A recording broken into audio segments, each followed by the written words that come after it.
प्रेम से बोलिए शेरा वाली मैया की जय, सच्चे दरबार की जय हो। और देखी सब भक्त लोग आ गइल बा माँ के दरबार में और भक्त कहता कि हे माँ, हाँ, जौन गंगा जी के जल बा तौन मछली के जूठा बा कैसे चढ़ाई, जौन अड़हुल के फूल बा तौन भावरा के जूठा बा कैसे चढ़ाई, कैसे तरह के चढ़ाई, सब चीज जूठे बा। आ भक्त माई से पूछता कहता कैसे कैसे हो कि अरे गेहुआ के बलिया मैया, अरे कागवा जूठरले अहो कि कैसे कैसे ना, कि मैया के पूड़िया चढ़ैबे ओ कि कैसे कैसे ना, मैया के पूड़िया चढ़ैबे ओ कि कैसे कैसे ना, मैया के पूड़िया चढ़ैबे ओ कि कैसे कैसे ना। गेहुआ के बलिया मैया कागवा जूठरले हो कि कैसे कैसे ना, गेहुआ के बलिया मैया कागवा जूठरले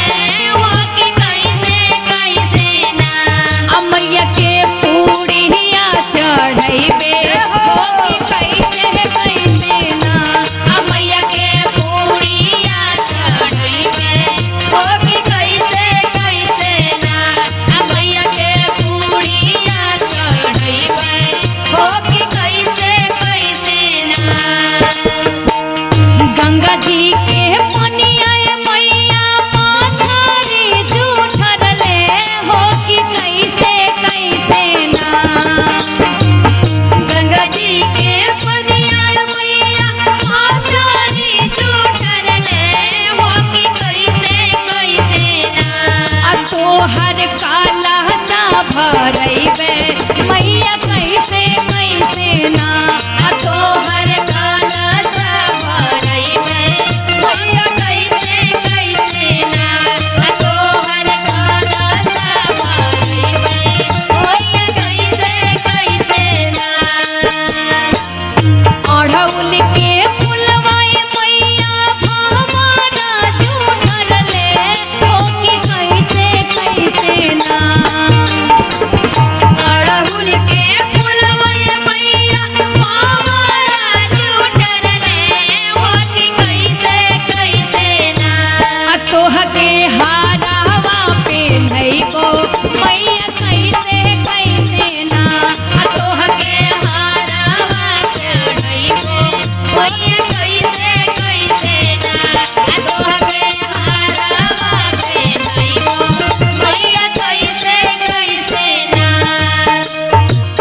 गैया के दूधवा मैया बछड़ा जूठरले हो कि कैसे कैसे ना, गैया के दूधवा मैया बछड़ा जूठरले